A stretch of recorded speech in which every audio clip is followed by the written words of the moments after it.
Harem anime. Complete slop depicting unrealistic scenarios where the main character is slapped over and over again because he somehow keeps walking in on girls changing. Don't worry though, she's just shy because she loves him.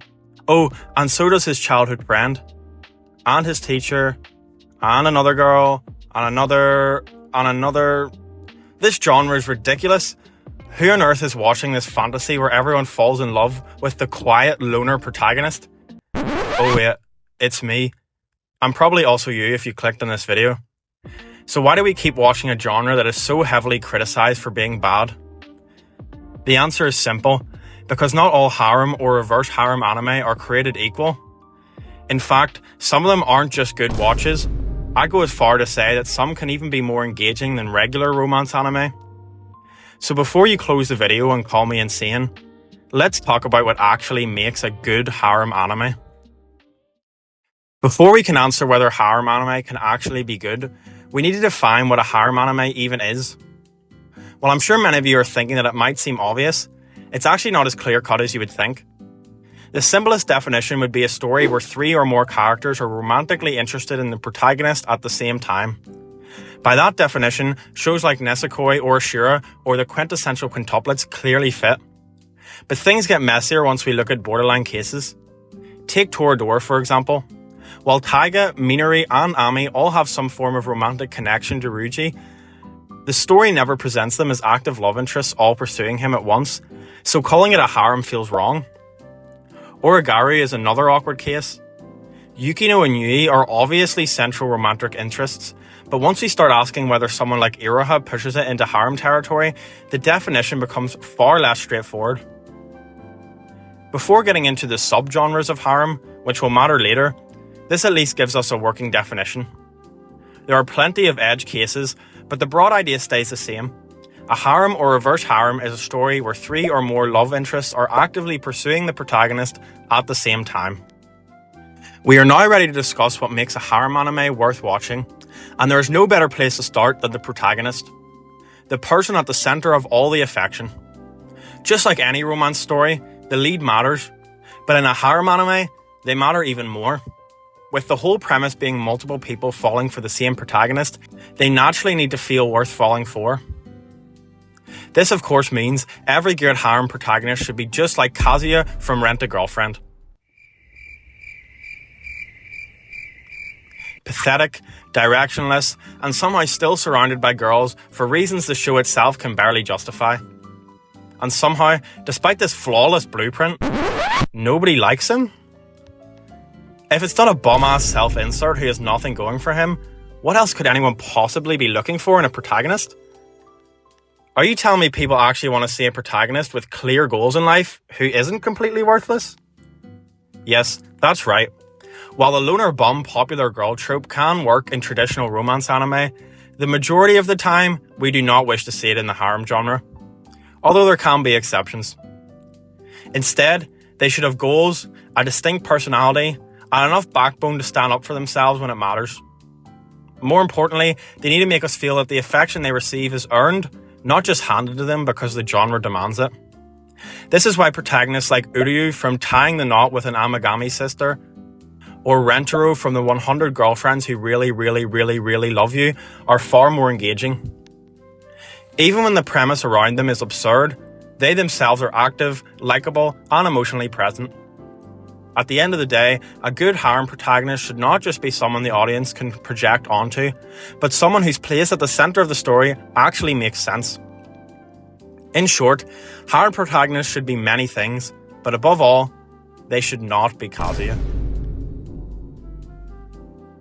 We all hate the love interest who hit the protagonist, call him a pervert, and spend half the series pretending they can't stand him. Naturally, that must mean the sweet, short-haired girl who always had a crush on him is automatically better, right? Of course, it's not as simple as trope against trope. Instead, we need to look further to see how these tropes are presented and whether or not they make up all that a character is. Take the anime A Couple of Cuckoos. Personally, I only got about 12 or 13 episodes in before I decided it was not worth my time. This wasn't because I found the tropes themselves annoying, but because the characters felt like nothing but these tropes. The characters felt bland, with no personality, and I didn't really care who the protagonist ended up with. On the other hand, the anime Nesekoi demonstrates how tropes are not always bad if presented in the correct way. While Chitoge might be aggressive towards Raku and display her dislike towards him, that's not all there is to her character. We see insecurities, frustration, and vulnerability underneath Chitoge's aggression. And most importantly, we see her dynamic with Raku evolve beyond constant bickering, demonstrating clear chemistry with him. The same goes for Saikano.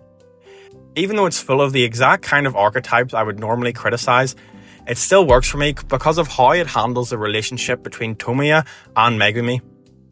While Megumi lacks the flashy personality traits that usually define harem heroines, she doesn't need that.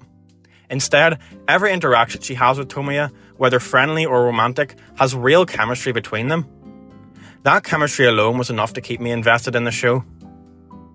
Overall, a good love interest can certainly be built around a familiar trope, but they cannot be defined by that trope alone. Rather, they need to feel like a character in their own right, not just the tsundere who likes the protagonist.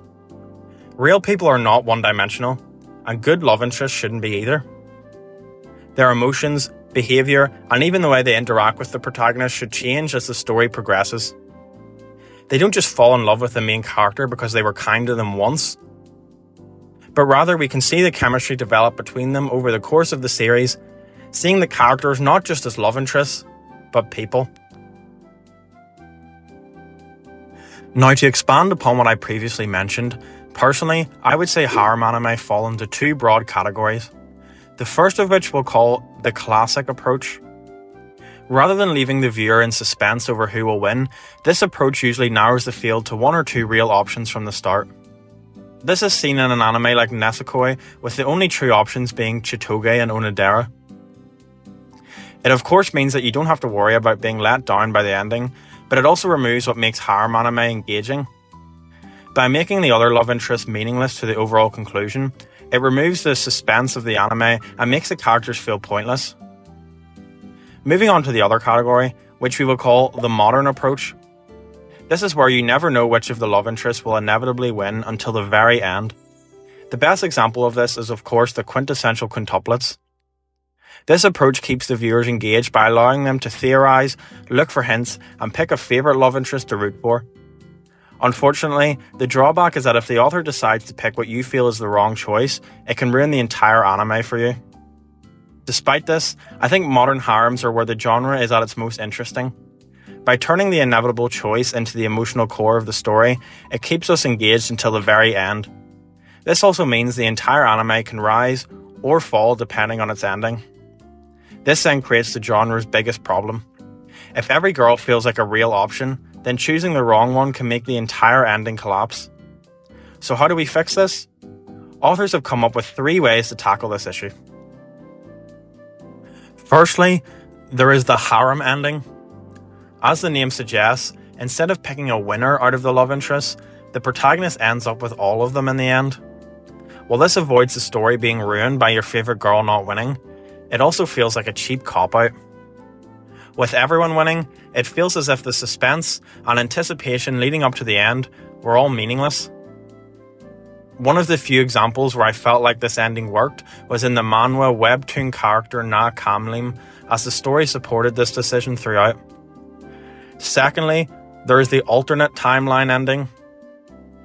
Here, every love interest wins, but not all at once. While the viewer is able to avoid a disappointing ending, the conclusion is not as satisfying.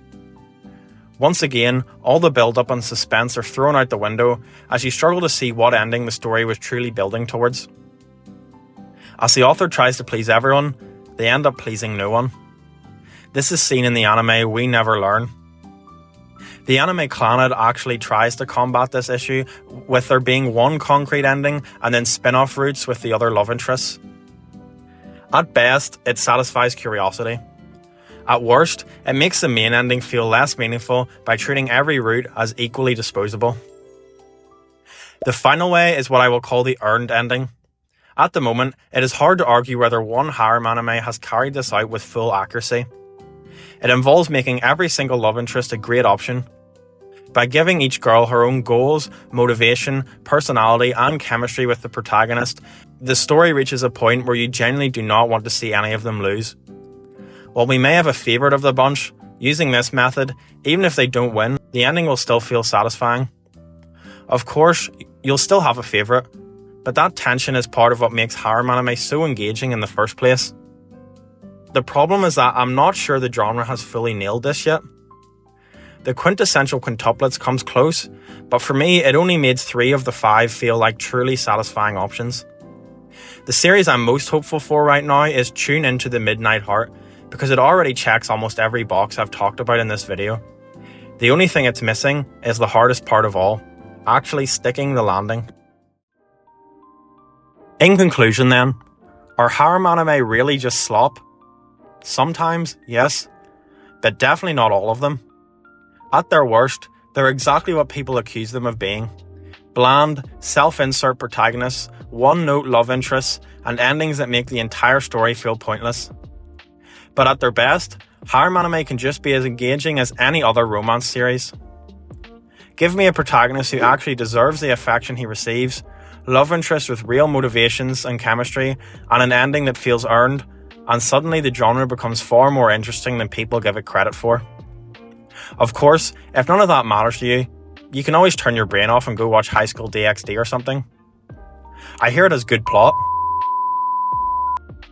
Or you can ignore everything I've said in this video and watch The 100 Girlfriends Who Really, Really, Really, Really Love You, which somehow manages to make one of the dumbest premises imaginable work almost perfectly. Jokes aside, I think the criticism towards harem anime is fair, but I also think the genre has more potential than people give it credit for. Whether you prefer the classic approach, where the winner is obvious from the start, or the modern approach, where every choice feels possible until the very end, there is probably a harem anime out there that can work for you. And if more series can start delivering endings that actually feel earned, then maybe one day we can all proudly admit that yes, we enjoy harem anime.